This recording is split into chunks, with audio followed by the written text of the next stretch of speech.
Bhavnagar local crime બ્રાન્ચે ઘરફોડ ચોરીના ગુનામાં મોટી સફળતા મેળવી છે. એલસીબીની ટીમે 5 આરોપીઓને ઝડપી પાડી તેમની પાસેથી કુલ 12,46,000 રૂપિયાનો મુદ્દામાલ કબજે કર્યો છે.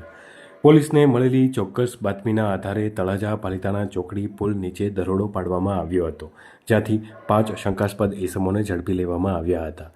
પૂછપરછ દરમિયાન આરોપીઓએ તળાજા તાલુકાના દેવલી ગામમાં બંધ મકાનમાં તાળો તોડી રોકડ અને સોના ચાંદીના દાગીનાની ચોરી કરી હોવાની કબૂલાત આપી હતી. સાથે જ રાજસ્થાનના જોધપુર જિલ્લાના ગામોમાં પણ ચોરીઓ કરી હોવાની માહિતી સામે આવી છે. પોલીસે રોકડ 2,10,000 રૂપિયા, સોના ચાંદીના દાગીના, 2 મોટરસાયકલ અને મોબાઈલ ફોન સહિત કુલ 12,46,000 રૂપિયાનો મુદ્દામાલ જપ્ત કર્યો છે. આરોપી વિનોદ ઉર્ફે ઈગુડો સામે અગાઉ પણ ગુજરાતના વિવિધ જિલ્લાઓમાં ઘરફોડ ચોરીના અનેક ગુનાઓ નોંધાયેલા હોવાનું સામે આવ્યું છે. આ સમગ્ર કામગીરી એલસીબીના પીઆઈ મયુરધ્વજસિંહ સરવૈયાના માર્ગદર્શન હેઠળ પીએસઆઈ એઆઈ વાઢેર અને તેમની ટીમે પાર પાડી હતી.